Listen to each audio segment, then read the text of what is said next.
డ్రామాలు మిస్టరీలు ఏం లేవు. చక్కగా చదివితే అర్థమైపోద్ది. హల్లెలూయా. మనకి చాలా చక్కగా అర్థమవుతుంది. యేసు ప్రభువు ఆయన ప్రసంగం చేస్తుండగా ఒక ఆయన పరిగెత్తుకొని వచ్చి ఆయన కాళ్ళ మీద పడ్డాడు. కాళ్ళ మీద పడి ఏం చెప్తున్నాడంటే, మనం దీనికి ప్యారలల్గా లూకాసు వార్త మార్కులో కూడా ఉంటుంది, కానీ లూకాసు వార్తలో కొంచెం వివరంగా రాశారు. ఏమండి, ఇక్కడ 40వ వచనం, 8వ అధ్యాయము 40వ వచనం చదువుదాం ఒకసారి. జనసమూహం ఆయన కొరకు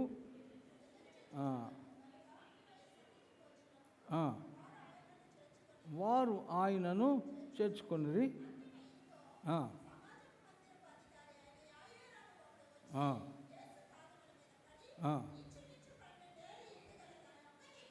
ఇంచుమించు 12 ఏండ్లు ఈడుగల తన ఒక్కతే కుమార్తె సావసిద్ధముగా ఉన్నది కనుక తన ఇంటికి రమ్మని ఆయనను బ్రతిమాలుకొన్నాడు. హల్లెలూయా.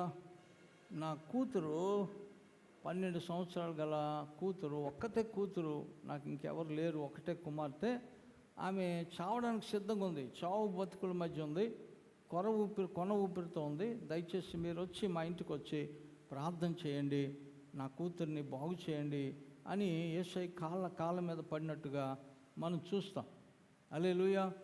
ఏమండి, కొంతసేపటికే ఆయనకు ఒక కబురు వస్తుంది. ఏమనంటే, నీ కూతురు చచ్చిపోయింది, నీ కూతురు చనిపోయింది అని కబురు వస్తుంది. మనం ఈ మత్తయి సువార్తలో చూస్తే అక్కడ ఏమంటాడంటే, ఆయనకు మొక్కి నా కుమార్తె ఇప్పుడే చనిపోయింది, ఇప్పుడే చనిపోయింది అంటే ముందు చనిపోకముందే వచ్చాడు, కానీ ఈ లోపల ఆయనకు ఒక కబురు వచ్చింది. ఏంటంటే, కూతురు చనిపోయింది. కాబట్టి అతను యేసు ప్రభు దగ్గరికి వచ్చి ఆయన పాదాల మీద పడి మ్రొక్కుతూ ఉన్నాడు. హల్లెలూయా. ఏమండి, ఇక్కడ మనం ఒక విషయం గమనించాలి. పరిస్థితులు ఎలాగున్నా, స్థితిగతులు ఎలాగున్నా, ఎంత కష్టం వచ్చినా, నష్టం వచ్చినా, బాధ వచ్చినా, మొట్టమొదట మనం ఎక్కడికి వెళ్ళాలంటే యేసయ్య పాదాల దగ్గరికి వెళ్ళాలి. ఫస్ట్ మనకు ఒక సూచన, లేకపోతే ఒక ప్రిన్సిపల్ దేవుడు మనకిస్తుంది. ఏంటంటే, ఏ కష్టం వచ్చినా, ఏ బాధ వచ్చినా మనం మొట్టమొదట యేసయ్య పాదాలు పట్టుకోవాలి, ఆయన పాదాల దగ్గరికి రావాలి, ఆయన పాదాలు పట్టుకోవాలి. ఈ సమాజ మందిరపు అధికారి, ఇక్కడ అధికారి అని రాశాడు. ఆయన ఒక ఆఫీసరో లేకపోతే ఒక అధికారో, చాలా ఆయనకు అధికారం ఉంది, కొంచెం సంపద ఉంది, పేరుంది, ప్రఖ్యాతి ఉంది, అన్నీ ఉన్నాయి.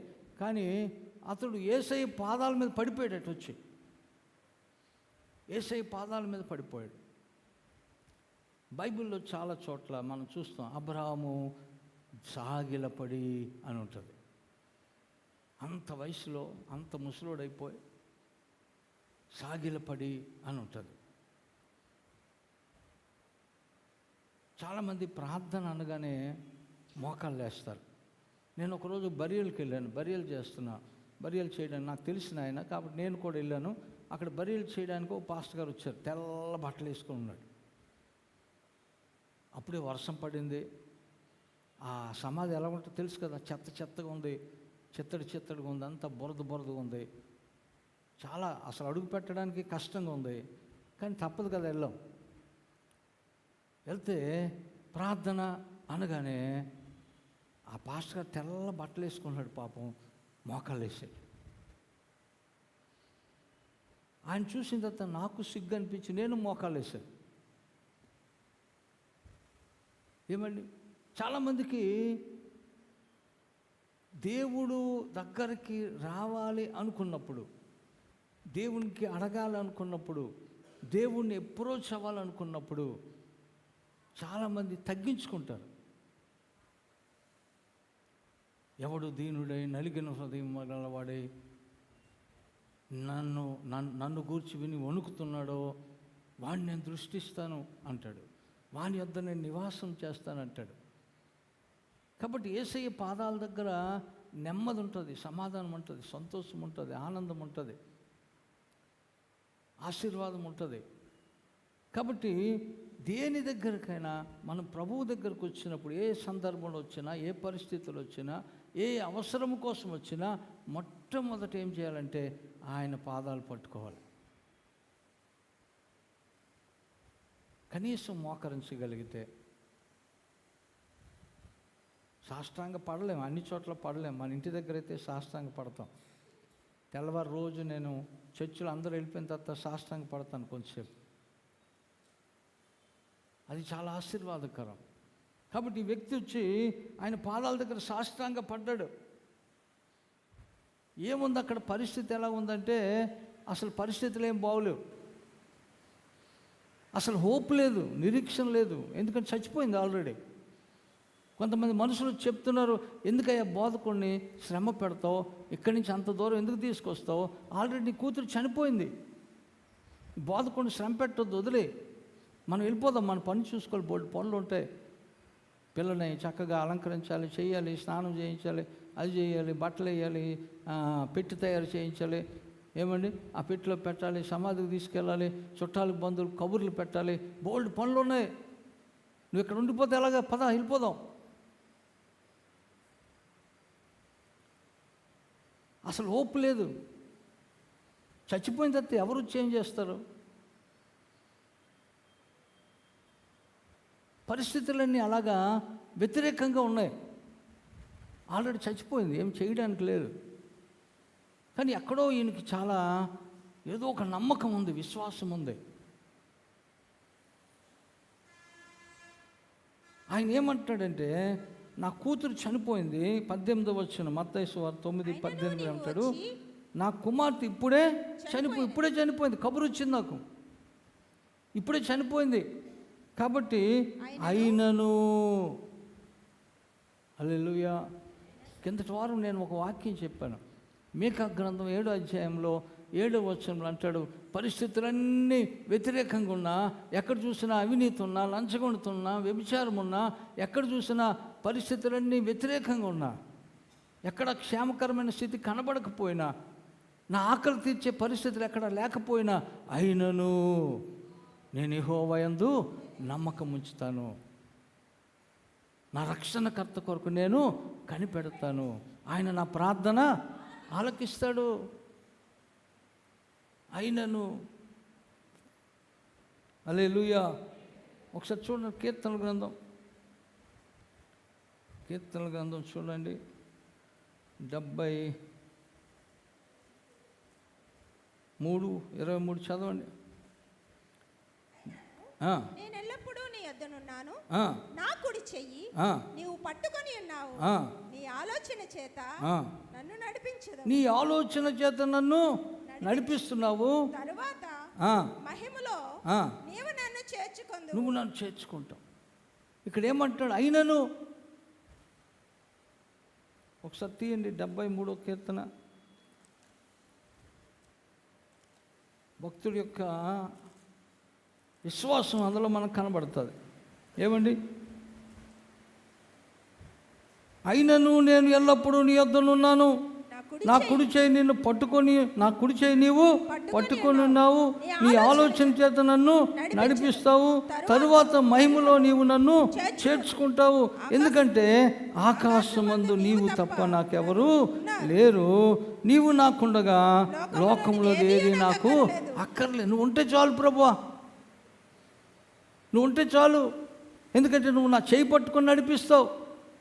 నేను అనేకసార్లు తప్పిపోయినా, తొలగిపోయినా, అక్కడ అంటాడు, నేను తెలివి లేని పశుప్రాయుడిని అయితేని, నీ సన్నిధిని మృగం వంటి వాడిని అయితేని, కొన్నిసార్లు నేను తప్పులు చేశాను, పొరపాట్లు చేశాను, కొన్నిసార్లు మృగంలా ప్రవర్తించాను, కోపంతో ఇష్టం వచ్చినట్టుగా ప్రవర్తించాను. కానీ అయినను నీవు నన్ను, ఏమండి, నేను ఎల్లప్పుడూ నీ యొద్దనున్నాను, నీవు నా చెయ్యి, కుడి చెయ్యి పట్టుకొని ఉన్నావు అంటాడు. అయినను. హల్లెలూయా. హగ్గై గ్రంథం చూడండి, హగ్గై 2:4 చదవండి.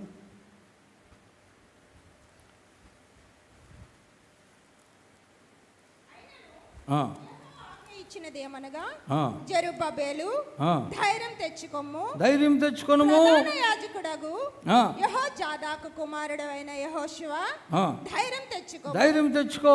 దేశంలో ఉన్న సమస్త జనులారా, ఆ, ధైర్యం తెచ్చుకొని ఆ, పని జరిగించుడి. పని జరిగించండి. నేను మీకు తోడుగా నేను మీకు తోడుగా తోడుగా ఉన్నాను.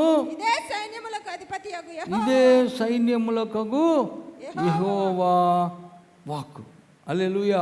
అయినను పరిస్థితులు ఎలాగున్నా, ఎంత విపత్కరమైన పరిస్థితులు ఉన్నా, మీకు ఎంతమంది శత్రువులు ఉన్నా, మీ పనిని ఆటంకపరిచే వ్యక్తులున్నా, అయినను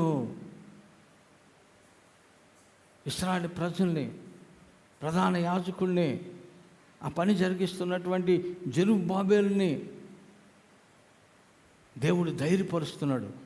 మీరేం భయపడద్దు, ఎలాంటి పరిస్థితి అయినను నేను మీకు తోడై ఉంటాను, కానీ మీరు పని జరిగించండి, మీరు ముందుకెళ్ళండి, పర్లేదు, నేను ఉంటాను అని చెప్తున్నాడు దేవుడు. హల్లెలూయా.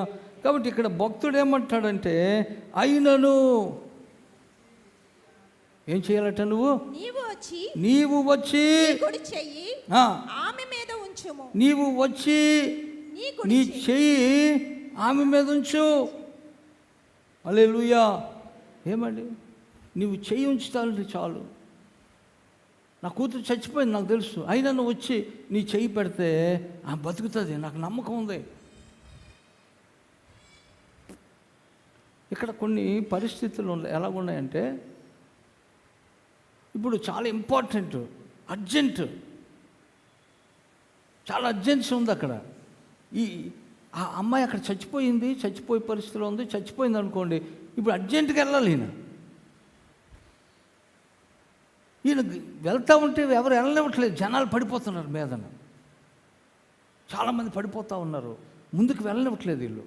యేసుప్రభుకి కూడా దుఃఖం వచ్చింది, భారం వచ్చింది, పాపం ఎంతో ప్రేమతో వచ్చాడు, విశ్వాసంతో వచ్చాడు, ఈయనకి ఏదైనా చెయ్యాలని ఆశ ఉంది, పద వెళ్దామని చెప్పి ఇద్దరు బయలుదేరి వెళ్తూ ఉంటే జనాలు పడిపోతున్నారు, ఆటంకపరుస్తున్నారు. ఈ లోపల ఒక ఆవిడ వచ్చింది, వెనక నుంచి కొంగు ముట్టుకుంది, ఆవిడకి స్వస్థత వచ్చింది. కొంచెంసేపు అక్కడ పరిస్థితి, టైము ఆగిపోయింది.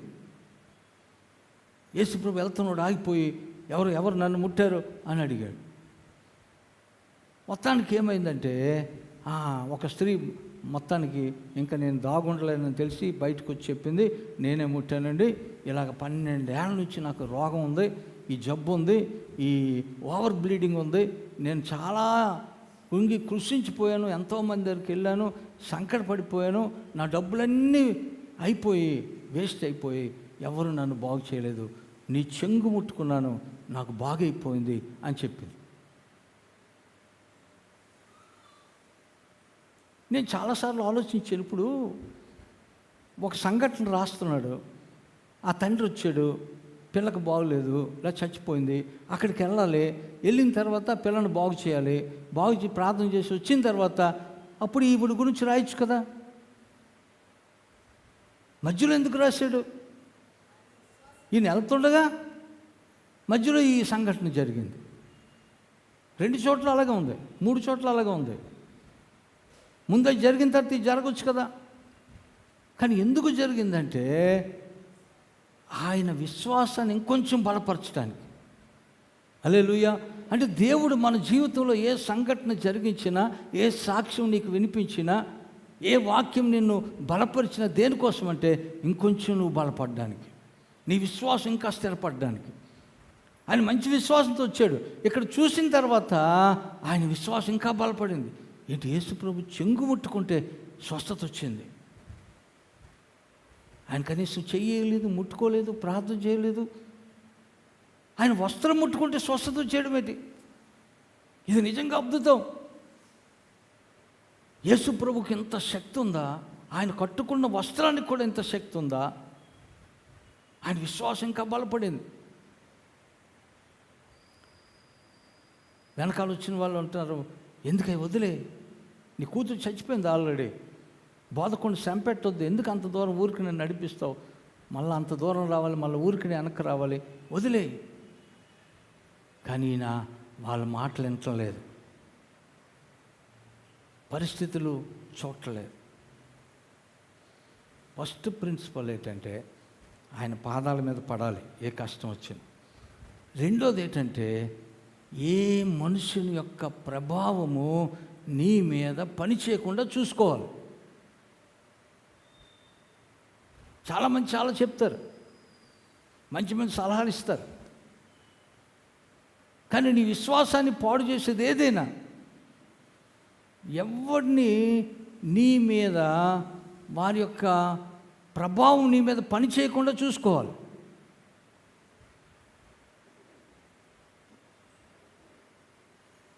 వారికి నువ్వు లోబడకుండా ఉండాలి.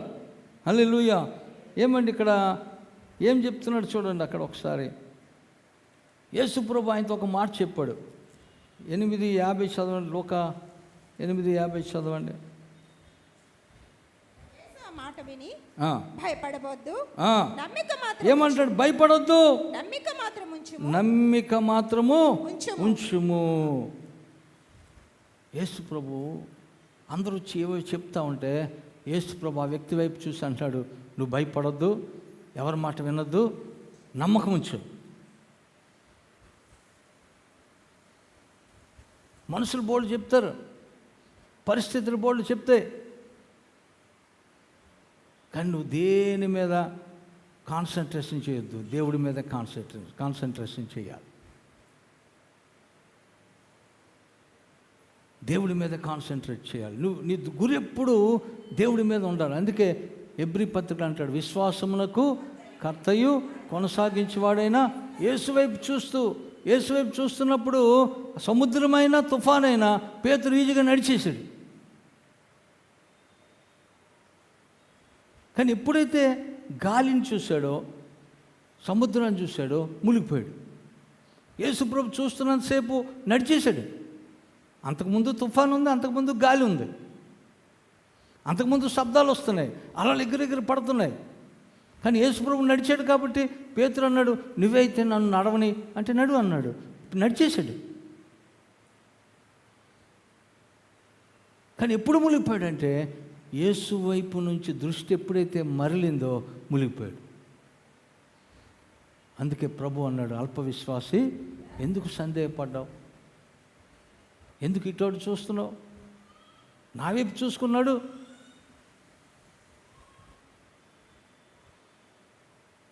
ఏ మనుషులు నీ మీద ప్రభావం చూపించకుండా నువ్వు ఉండాలని దేవుడు మాట్లాడుతూ ఉన్నాడు. హల్లెలూయా.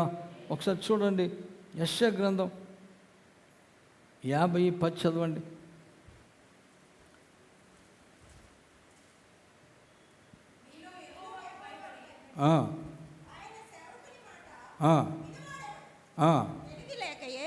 చీకటిలో నడిచేవాడు యెహోవా నామమును ఆశ్రయించి తన దేవుని నమ్ముకొనవలెను. ఇదిగో అగ్ని రాజబెట్టి అగ్ని కొరువులను మీ చుట్టూ పెట్టుకొని వారలారా, మీ అగ్ని జ్వాలలో మళ్ళొకసారి 50వ అధ్యాయము 10వ వచనం చదవమ్మా. మీలో యెహోవాకు భయపడి ఆయన సేవకుని మాట వినువాడెవడు? వెలుగు లేకయే చీకటిలో నడుచువాడు యెహోవా నామమును ఆశ్రయించి తన దేవుని నమ్ముకొనవలెను. ఇదిగో అగ్ని రాజబెట్టి అగ్ని కొరువులను మీ చుట్టూ పెట్టుకొని వారలారా, మీ అగ్ని జ్వాలలో నడువుడి. రాజపెట్టిన అగ్ని కొలువులో నడువుడి. నా చేతి వలన ఇది మీకు కలుగుచున్నది. మీరు ఏం చెప్తున్నాడు? చీకటి ఉన్నా సరే, పరిస్థితులు ఎలాగున్నా సరే, దేవుడు మీతో ఉన్నాడు కాబట్టి మీరు నడవండి, పర్వాలేదు, మీరు నడవండి. ఇంకొక మాట చూడండి, యోహాను మార్క్స్ వార్త చూడండి 9:23. లాస్ట్ వీక్ మనం చెప్పుకున్నాం 9:23.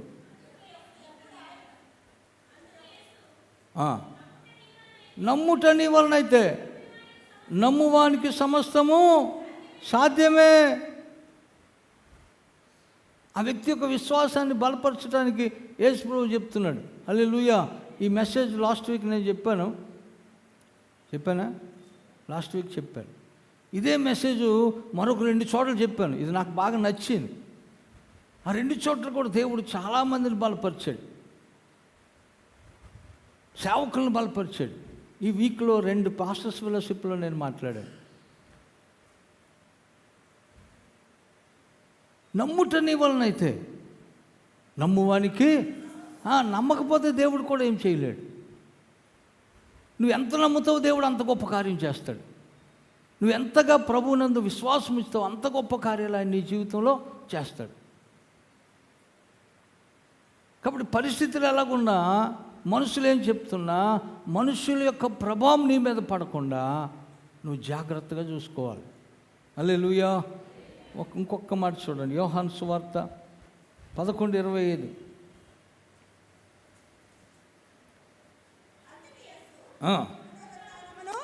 జీవమును నేనే. ఇక్కడ ఏం చెప్తా, పునరుత్థానమును జీవమును నేనే. నాయందు విశ్వాసం ఉంచువాడు చనిపోయినను బ్రతుకుతాడు. బ్రతికి నాయందు విశ్వాసం ఎన్నటికి చనిపోడు. ఈ మాట నమ్ముచు. ఐ యామ్ ద లైఫ్, నేనే జీవం అని చెప్పాడు. I am the resurrection and life అని, నేనే పునరుత్థానమును జీవం అన్నాడు. ఈ పిల్ల చచ్చిపోయింది, అక్కడ లాజరు చచ్చిపోయాడు, అక్కజల్లు ఏడుస్తున్నారు. యేసుప్రభు చెప్తున్నాడు, నేనే పునరుత్థానం జీవం అన్నాడు. నువ్వు నమ్మితే నా మహిమను చూస్తావు అని చెప్పాడు. ఈ వ్యక్తి అక్కడ అన్నాడు, ప్రభువా నేను నమ్ముతున్నాను, నాలో అపనమ్మకం ఉండకుండా సహాయం చేయమని కన్నీరు కార్చి అడిగాడు. ఈ వ్యక్తి వచ్చి అంటున్నాడు, ప్రభువా అయినను నువ్వు వచ్చి మా పాప మీద నీ చేయేస్తే నా పాప బతుకుతుంది ప్రభువా, ప్లీజ్ లార్డ్. చనిపోయింది నాకు తెలుసు, కానీ నువ్వు వస్తే, అయినను నువ్వు వస్తే గొప్ప కార్యాలు జరుగుతాయి. నమ్ముతున్నాడు. హల్లెలూయా, హల్లెలూయా. ఒక్క మాట రోమపత్రిక చూడండి ఒకసారి. రోమపత్రిక 4వ అధ్యాయము చూడండి ఒకసారి, 17-18 చదవండి. దేవుని ఎదుట అనగా మృతులను సజీవులనుగా చేయవాడును, లేని వాటిని ఉన్నట్టుగానే పిలుచువాడు నాయన దేవుని ఎదుట అతడు మనకందరికి తండ్రి. చూడండి, ఎవరు మనకు తండ్రి? అబ్రహాము మనకి తండ్రి. ఎందుకు అబ్రహాము తండ్రి అయ్యాడంటే అక్కడ చెప్తున్నాడు, తాను విశ్వసించిన దేవుని ఎదుట అనగా మృతులను సజీవులుగా చేయవాడును, లేని వాటిని ఉన్నట్టుగానే పిలిచేవాడునైనా దేవుని ఎదుట అన్నాడు. మన దేవుడట ఎలాంటి వాడండి? మృతులను సజీవులుగా చేయవాడు. ఆ కిందకు వస్తే, నిన్ను అనేక జనములకు తండ్రిగా నియమించి తిని అని వ్రాయబడి ఉన్నది. నీ సంతానము ఇలాగుండునని చెప్పిన దానిని బట్టి తాను అనేక జనములకు తండ్రి ఎగునట్లు నిరీక్షణకు ఆధారము లేనప్పుడు అతడు నిరీక్షణ కలిగి నమ్మాను. అసలు దెర్ ఇస్ నో హోప్, అవకాశం లేదు.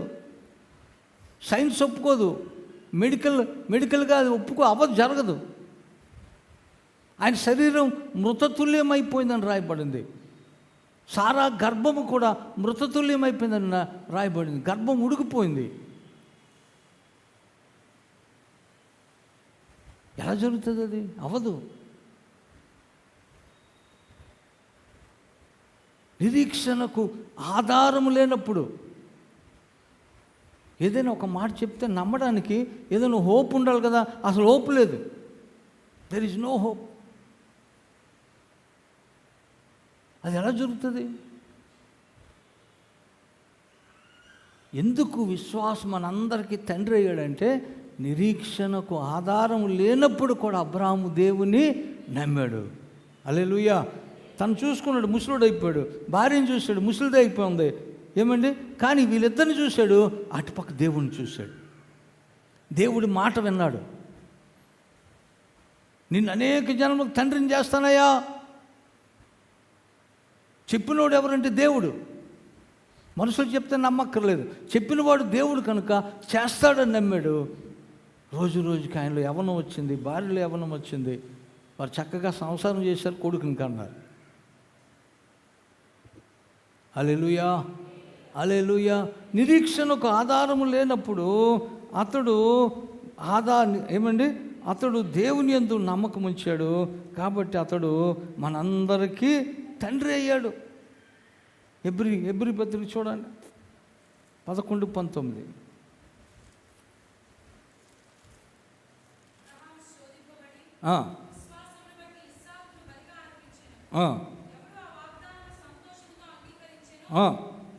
ఇస్సాకు వలనైనది నీ సంతానమనబడునని ఎవరితో చెప్పబడినో ఆ అబ్రాహాము మృతులను సైతము లేపుటకు దేవుడు శక్తిమంతుడని ఎంచిన వాడై ఏమించాడట?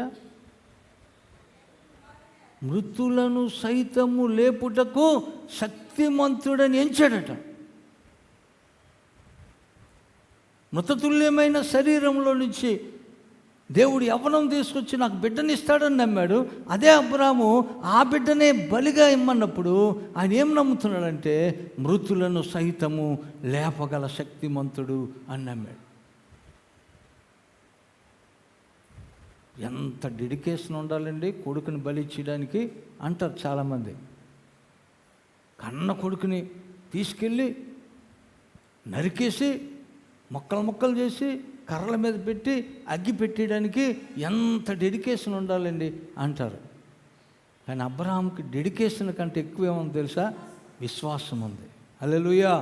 దేవుడు నాకు వాగ్దానం చేశాడు, కొడుకునిస్తా, ఇస్సాకు వలనైనది నీ సంతానం అన్నాడు. ఒకవేళ ఇస్సాకు చచ్చిపోతే నేను చంపేశాను అనుకో, ముక్కలు కోసాను అనుకో, కట్టెల మీద పెట్టి కాల్చేశాను అనుకో, బూడిదైపోయాడు అనుకో, అయినా దేవుడు ఆ బూడిదలోంచి ఇస్సాకును తిరిగి బ్రతికిస్తాడని నమ్మాడు.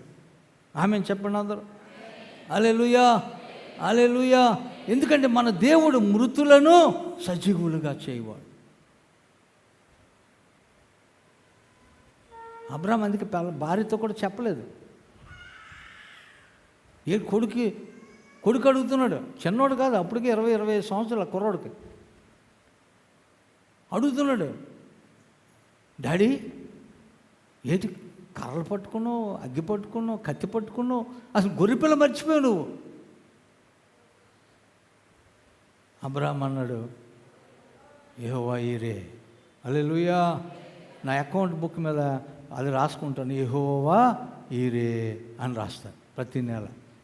ఆయన చూసుకుంటాడు, మన అవసరాలన్నీ ఆయన చూసుకుంటాడు, మన అక్కర్లన్నీ ఆయన చూసుకుంటాడు. అది కొండ మీదైనా, అరణ్యంలోనైనా, ఎడారిలోనైనా ఆయన చూసుకుంటాడు. అబ్రహాం చెప్తున్నాడు, ఇస్సాకు వలన నీ సంతానం అని దేవుడు అన్నాడు కాబట్టి ఒకవేళ నేను ఇస్సాకుని చంపేసినా, కాల్చేసినా, బూడిదైపోయినా మృతులను సైతం లేపుటకు నా తండ్రి అయిన దేవుడు శక్తిమంతుడు కనుక నా కొడుకును తిరిగి బ్రతికిస్తాడు అన్న నమ్మకంతో కత్తి పట్టుకుని నరికేయడానికి రెడీ అయిపోయాడు. అక్కడ ఏమన్నట్టు తెలుసా? అబ్రాహాము మృతులను సైతము లేపుటకు దేవుడు శక్తిమంతుడని ఎంచిన వాడే తన ఏక కుమారుని అర్పించాడా లేదా? అర్పించబోయాడు, ఇంకా అర్పించలేదు. కానీ దేవుడు లెక్క కట్టాడు. ఎప్పుడైతే దీన్ని కత్తెట్టాడో దేవుడు బలిచ్చాడు అని లెక్క కట్టాడు. ఎప్పుడైతే నీ మనసులో ఏదైనా దేవుడి కొరకు చేయాలనుకుంటావో, ఇవ్వాలనుకుంటావో దేవుడు లెక్క కట్టేస్తాడు.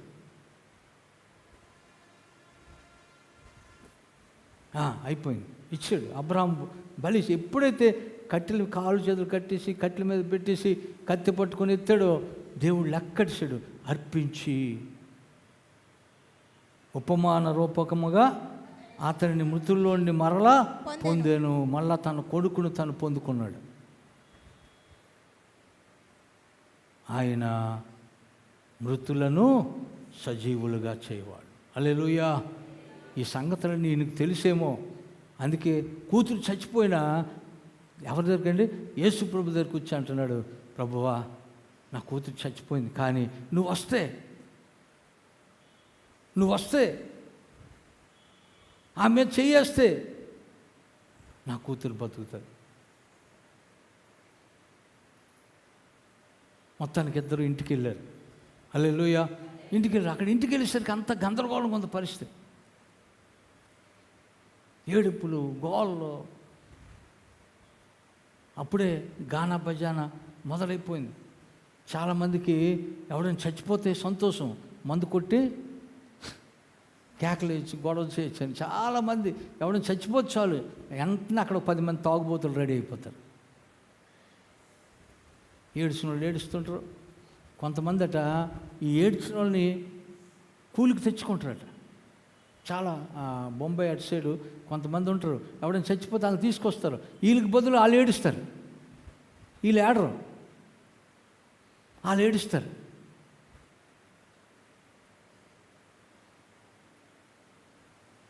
నేను కొండల్లో పెరిగాను చిన్నప్పుడు. అక్కడ మా నాన్న పనిచేసేవాడు మార్చికెళ్ళి పవర్ హౌస్లో. అక్కడ వాళ్ళకి ఏమైనా అయితే ఇలా గీకేసుకుంటారు అన్నమాట. ఇలాగా రక్తాలు వచ్చేస్తూ ఉంటాయి. ఆడవాళ్ళు అందరూ మరి ముఖం ఏమైపోతుందో, తర్వాత మచ్చలైపోతాయేమో, గీతలు పడి అవి ఏముండవు. రక్తం వస్తే తప్ప వాళ్ళు ఏంటండి కన్నీరు కార్చినట్టు కాదు. వాళ్ళకి రక్తం వచ్చేయాలి. ఇలా గీకేసుకొని ఇలా గీకేసుకొని ఇలా గీకేసుకొని రక్తాలు కారిపోతూ ఉంటే అప్పుడు ఏడుస్తారు వాళ్ళు. ఇక్కడ ఈ పిల్ల చచ్చిపోయిందని ఇంకా వీళ్ళు ఇక్కడి నుంచి రాలేదు ఇక్కడికి. అప్పుడే అక్కడ పిల్లని కూడా పోయిన డోలకు కొట్టిన వాళ్ళు ఏమండి ఈ కీబోర్డ్ కూడా అందరూ రెడీ అయిపోయారు. గోల గోల అయిపోతుంది.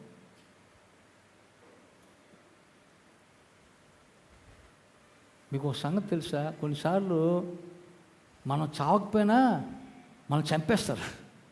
అమ్మాయి బతుకుతుందేమో, ఇంకా అవకాశం ఉంది, కానీ వీళ్ళు ఏం చేశారు, చంపేశారు అంతే. ఆ ఉన్న చిన్న విశ్వాసం కూడా చంపేస్తారు చాలామంది.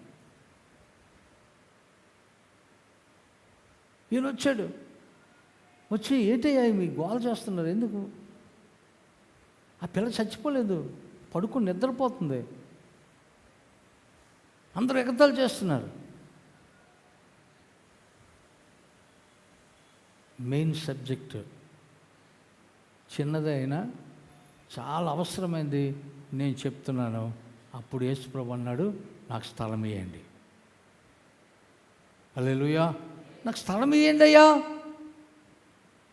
నేను లోపలికి వెళ్ళడానికి స్థలం ఇవ్వండి.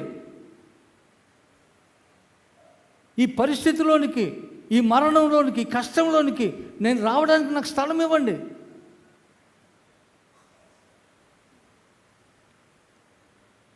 ఎగతాళి చేస్తున్నారు. ఎందుకయ్యా ఆయన ఊరికే తీసుకొచ్చావు అక్కడికి? ఎప్పుడో చచ్చిపోయింది, చాలాసేపు అయిపోయింది చచ్చిపోయి.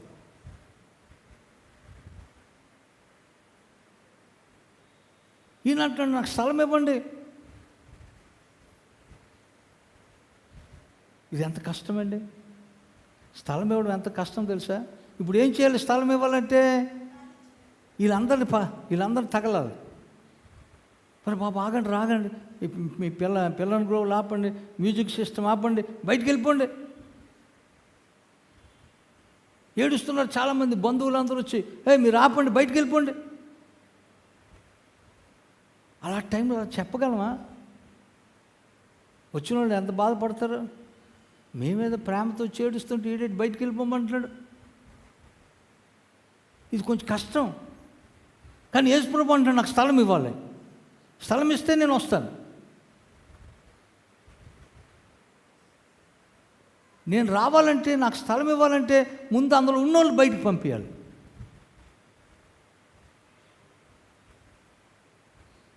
యేసుప్రభు ఒకరోజు దేవాలయంలోకి వచ్చాడు. వస్తే అక్కడ అంత గందరగోళంగా ఉంది పరిస్థితి. దేవుని మందిరంలో లేదు.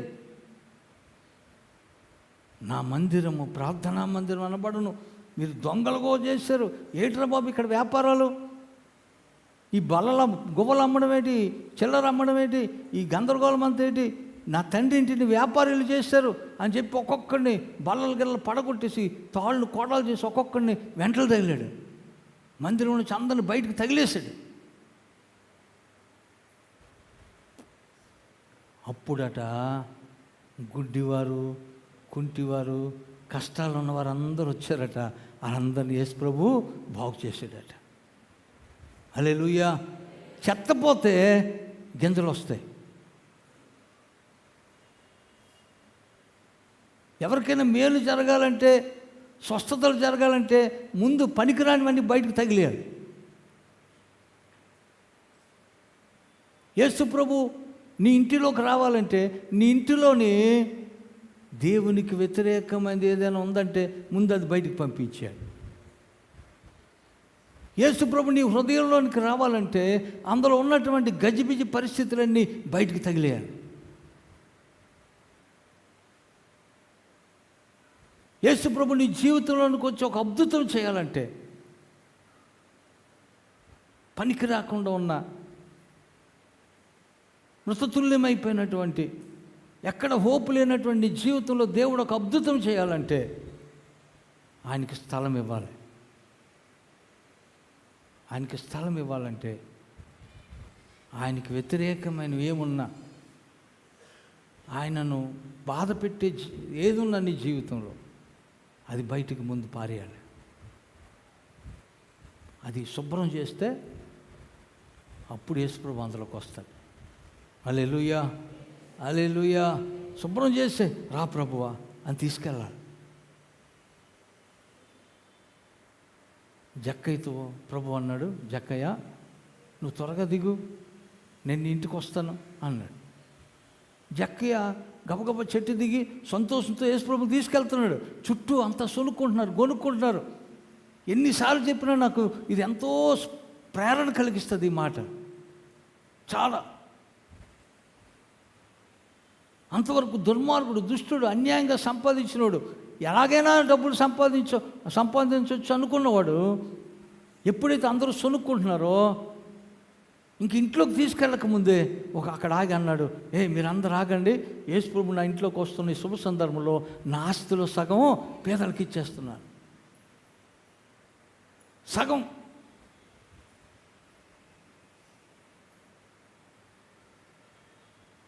నేను చాలామంది దగ్గర అన్యాయంగా తీసుకున్నాను, నాకు తెలుసు అది. దేవుడు నాకు చూపిస్తున్నాడు. ఎవడెక్కడి దగ్గర అయితే అన్యాయంగా తీసుకున్నానో ఒక్కొక్కడికి 4 రెట్లు ఇచ్చేస్తాను అని చెప్పాడు.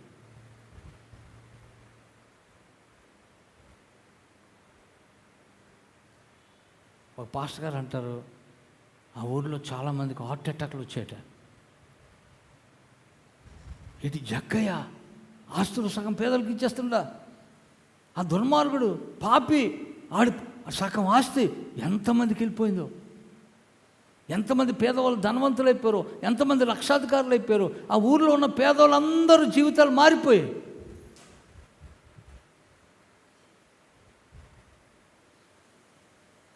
అప్పయ్యమ్మ జక్కయ్య పిలుస్తున్నాడు నిన్ను. అమ్మ బాబోయ్, ఆడేందుకు నన్ను పిలుస్తున్నాడు? ఏదో ఇస్తాడట. ఆడేమిస్తాడు, అందరి దగ్గర తీసుకుంటాడు. మొన్న నా దగ్గర 4 రెట్లు తాగేసాడు. అందుకే పిలుస్తున్నాడమ్మా. ఎందుకట? నీకు 4 రెట్లు ఇస్తాడట. ఇప్పుడు గుండె ఆగిపోయింది. అమ్మో, ఇడిచ్చిడు పెట్టి. హల్లెలూయా, హల్లెలూయా. ఏదేదైతే తన జీవితంలో పాపం ఉందో, శాపం ఉందో, అన్యాయం ఉందో, అక్రమం ఉందో, అక్రమ సంపాదన ఉందో అదంతా ఇచ్చేశాడు. అప్పుడు యేసుప్రభుని ఇంట్లోకి తీసుకెళ్ళాడు. యేసుప్రభు ఆయన భుజమే చేసి చెప్తున్నాడు, ఇతడును అబ్రహాము కుమారుడే. ఇంటికేమొచ్చింది? రక్షణ వచ్చింది. హల్లెలూయా, హల్లెలూయా. యేసుప్రభుకి స్థలం ఇవ్వాలంటే ఆయనకి చిత్తానికి వ్యతిరేకమైనవేవి నీ ఇంట్లో ఉండకూడదు, నీ జీవితంలో ఉండకూడదు, నీ హృదయంలో ఉండకూడదు. అవి తీసి ముందు బయట పారేస్తే యేసుప్రభు నీ హృదయంలోనికి వస్తాడు. యేసుప్రభు బయట ఉంటే లోపల మరణం ఉంది, దుఃఖం ఉంది, కన్నీరు ఉన్నాయి, వేదన ఉంది. ఎప్పుడైతే యేసుప్రభు లోపలికి వచ్చాడో ఈ మరణమే బయటికి వెళ్ళిపోయింది, దుఃఖం బయటికి వెళ్ళిపోయింది, కష్టాలన్నీ బయటికి వెళ్ళిపోయి అక్కడ ఎక్కడ చూసిన ఆనందమే. చచ్చిపోయిన పిల్లలు లేచి కూర్చుంటే ఎలా ఉంటుంది? తలితా కుమి అన్నాడట యేసుప్రభు. హల్లెలూయా. చిన్నదానా లే లే. పిల్ల లేచి కూర్చుంది. 12 రోజులు సిక్ అయిపోయి మంచం మీద ఉందో, పాప తిండి తెప్పలు లేకుండా, భోజనం పెట్టండి. ఆ తల్లికి ఎంత సంతోషంగా ఉంటుంది. అప్పుడు దాకా ఆ బిడ్డ మీద పడి ఏడుస్తున్న తల్లి గోరు ముద్దలు తినిపించే అవకాశం వస్తే ఎంత ఆనందమైపోద్ది. ఆ కుటుంబంలో ఎంత ఆనందం వచ్చింది, ఎంత సంతోషం వచ్చింది. యేసుప్రభుకు స్థలం ఇస్తే, యేసుప్రభుకి స్థానం ఇస్తే, నీ ఇంటిలో ఫస్ట్ ప్రయారిటీ ఆయనకి ఇస్తే నీ జీవితంలో అద్భుతాలు జరుగుతాయి. హల్లెలూయా, హల్లెలూయా, హల్లెలూయా. కాబట్టి దేవుడు అంటున్నాడు, ఆయనకి స్థలం ఇవ్వండి. ఒక ఆయన వచ్చి అడుగుతున్నాడు, ప్రభువా నువ్వు ఎక్కడ ఉంటున్నావు? నీ ఇంటికి వస్తాను నేను. యేసు ప్రభు అన్నాడు, నాకు తలవాల్చుకోవడానికి స్థలం లేదు, స్థలం లేదు. మనుష్య కుమారుడు తలవాల్చుకోవడానికి స్థలం లేదు.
యేసు ప్రభు ఆయనతో అంటున్నాడు,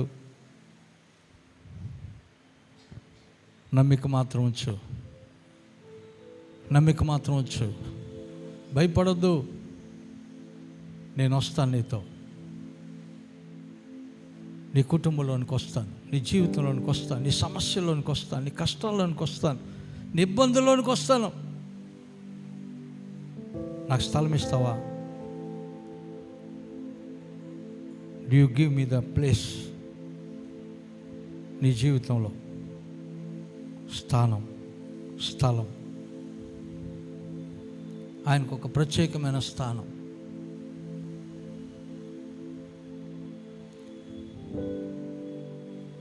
యేసయ్యను అడుగుదామా? యేసయ్యా నా జీవితంలోనికి రండి, నా హృదయంలోనికి రండి, నా ప్రియ కుమార్తె, ప్రియ కుమారుడా, నీ హృదయంలో దేవునికి స్థలం ఇస్తావా? ఆయన అడుగుతున్నాడు. నీ కుటుంబంలో, నీ వ్యక్తిగత జీవితంలో కూడా దేవుడికి స్థలం ఇస్తావా? ప్రయారిటీ, దేనికి ఎక్కువ ప్రయారిటీ ఇస్తున్నాం, దేనికి ఎక్కువ ప్రాముఖ్యత ఇస్తున్నాం, దేని కొరకు మనం ఎక్కువగా ప్రయాసపడుతున్నాం, ఆశపడుతున్నాం? యేసయ్యను చేర్చుకుందాం. Praise the Lord. Thank you Lord, thank you Lord. ఊపిరాగే వరకు నీ కొరకే జీవిస్తా, ఏ దారిలో నడిపినా నీ వెంటే నడిచొస్తా. ఊపిరాగే వరకు నీ కొరకే జీవిస్తా, ఏ దారిలో నడిపినా నీ వెంటే నడిచొస్తా. విశ్వాసానికి కర్త నీవే నా గమ్యము, నీ బాటలు నడుచుట నాకెంతో ఇష్టము. విశ్వాసానికి కర్త నీవే నా గమ్యము, నీ బాటలు నడుచుట నాకెంతో ఇష్టము. నువ్వు మిల్చిన దేవుడే లేడయ్యా, యేసయ్యా నిన్ను మిల్చిన దేవుడే లేడయ్యా. నేనుండాలేనయ్యా, నే బ్రతుకాలేనయ్యా, నేనుండాలేనయ్యా, నే బ్రతుకాలేనయ్యా. నీవే లేకుండా నేనుండాలేనయ్యా, నీ తోడే లేకుండా నే బ్రతుకాలేనయ్యా. నీవే లేకుండా నేనుండాలేనయ్యా, నీ తోడే లేకుండా నే బ్రతుకాలేనయ్యా. రాజా నీ సన్నిధిలోనే ఉంటానయ్యా, ఆరాధిస్తూ బ్రతికేస్తానయ్యా. రాజా నీ సన్నిధిలోనే ఉంటానయ్యా, మనసారా ఆరాధిస్తూ బ్రతికేస్తానయ్యా. నేనుండాలేనయ్యా, నే బ్రతుకాలేనయ్యా, నేనుండాలేనయ్యా, నే బ్రతుకాలేనయ్యా. నీవే లేకుండా నేనుండాలేనయ్యా, నీ తోడే లేకుండా నే బ్రతుకాలేనయ్యా. నీవే లేకుండా నేనుండాలేనయ్యా, నీ తోడే లేకుండా నే బ్రతుకాలేనయ్యా. ఆయన పాదాలు పట్టుకుందాం. మన పరిస్థితుల్లో, మన కష్టాల్లో, మన బాధల్లో, మన వ్యాధుల్లో యేసయ్య పాదాలే మనకు శరణ్యం. ఆయన పాదాలే మనకు నెమ్మది ఇచ్చే స్థలం. ఎవరి ప్రభావం నీ మీద పనిచేయకూడదు. Anything, anyone don't allow to control you. నిన్ను బలహీనపరిచేవారు, బలహీనపరిచే అలవాట్లు, బలహీనపరిచే మనుషులు, ఏది నిన్ను డైవర్ట్ చేస్తుంది దేవుడి నుంచి. వచ్చి అంటున్నారు, ఎందుకయ్యా బోధకుడిని శ్రమ పెడతావు, నీ కూతురు చచ్చిపోయింది. నీ విశ్వాసాన్ని డైవర్ట్ చేయడానికి బోల్డ్ మంది ఉంటారు, బోల్డ్ పరిస్థితులు వస్తాయి. చిన్న చిన్న అలవాట్లు నిన్ను దేవుడి నుంచి దూరం చేసేస్తాయి. కొన్నిసార్లు మన ఆహారపు అలవాట్లు, మన నిద్ర, వ్యసనాలు, చెడు స్నేహాలు దేవుడి నుంచి నిన్ను పక్కతో పట్టిస్తాయి. ఎవరైనా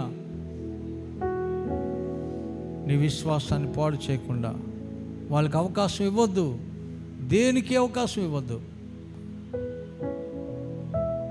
దేవునితో నీకున్న బంధాన్ని పాడు చేసేది ఏదైనా ఎవరికి అవకాశం ఇవ్వద్దు. ఆయనకి స్థలం ఇద్దాం, ఆయనకి అవకాశం ఇద్దాం. మన కష్టాల్లో, మన శ్రమల్లో ఆయన రావడానికి అవకాశం కలుగు చేద్దాం. వ్యతిరేకమైనవన్నీ బయటపడేద్దాం. ప్రభా, నీకు అయిష్టమైనది ఏది ఉన్నా నాలో తీసేయను ఆయన. అది కోపమైన, అసూయైన, ద్వేషమైన, వ్యసనమైన, చిన్నదైనా పెద్దదైనా నీవు ఉండడానికి ప్రతికూలమైనది ఏది ఉన్నా నాలోంచి తీసే ప్రభా. నా చేయి పట్టుకోను ఆయన, నా చేయి పట్టి నడిపించిన ఆయన. అయ్యా, ఆయనను నీవు వస్తే, నువ్వు చెయ్యి వేస్తే, నువ్వు నన్ను తాకితే, నా బిడ్డను తాకితే, అయ్యా నా ఇంటిలో నువ్వు అడుగు పెడితే నా పరిస్థితులు మారిపోతాయి. మరణం బయటికి వెళ్ళిపోద్ది, దుఃఖం బయటికి వెళ్ళిపోద్ది, ఏడుపులు బయటికి వెళ్ళిపోతాయి. అయ్యా నువ్వు మా ఇంట్లోనికి రా, మా జీవితాల్లోనికి రా, జీవితం అనే నావలోనికి రా. నీ బిడ్డలందరి జీవితాల్లో మీరు కలుగు చేసుకోండి, బలపరచండి, దీవించండి, నెమ్మదించి పంపించండి, ఆదరించి పంపించండి, ఆస్వాదించి పంపించండి. రాబో వారమంతా కాపాడి బలపరిచి చదువుల్లో, ఉద్యోగాల్లో, వ్యాపారాలు, వృత్తుల్లో, చేతి పనుల్లో, సమస్తంలో తోడై ఉండి జై జీవితం అనుగ్రహించమని, మరొక పునరుత్థాన దినమందు తిరిగి నీ పాదాల చెంత నిలబెట్టమని, మహిమ ఘనత ప్రభావాలు మీరు ఒక్కరే పొందమని తండ్రి. యానివర్సరీ సెలబ్రేషన్స్ అన్నీ 29, 30 ఈవినింగ్ మీటింగ్స్ ఘనంగా జరగడానికి, 30వ తారీఖున సేవకుల సదస్సు ఘనంగా జరగడానికి, 31 యానివర్సరీ కృతజ్ఞత కూడిక అద్భుత రీతిగా జరగడానికి ఏర్పాట్లన్నింటిలో మీరుండి నడిపించండి. అన్నీ చక్కగా క్రమంగా జరిగించండి. కావలసిన ఈవులు, కావలసిన ధననిధులు, కావలసిన వస్తు సహాయం, మనుష్య సహాయం మీరు అనుగ్రహించి మహిమ తెచ్చుకోమని, నీ ఆత్మతో ఆవరించి నడిపించమని, సరైన రీతిలో మమ్మల్ని గైడ్ చేయమని, అనేకులకు ఆశీర్వాదకరంగా దీవెనకరంగా జరిగించమని, మహిమ పొందమని యేసయ్య నామములో మిక్కిలి వినయంతో ఈ ప్రార్థన విన్నవించి వేడుకొంచున్నాము తండ్రి. ఆమేన్. పరమ తండ్రి అయిన దేవుని ప్రేమ, ప్రభువు రక్షకుడైన యేసయ్య కృప, పరిశుద్ధాత్మ నిత్య అన్యోన్య సహవాసం, నడిపింపు, ఆదరణ ఇక్కడ చేరిన మనందరికీ, సంఘమంతటికి, ఆయనను ప్రేమించు సకల పరిశుద్ధులకి తోడై ఉండి సదా సర్వ సత్యంలోనికి నడిపించునుగాక. ఆమేన్, ఆమేన్, ఆమేన్. Praise the Lord. God bless you all. Praise the Lord. రేపు 10 గంటలకి ప్రార్థన, 11 నుంచి చర్చ్ క్లీనింగ్ అది జరుగుతుంది. గమనించండి. వీలున్న వారందరూ రండి.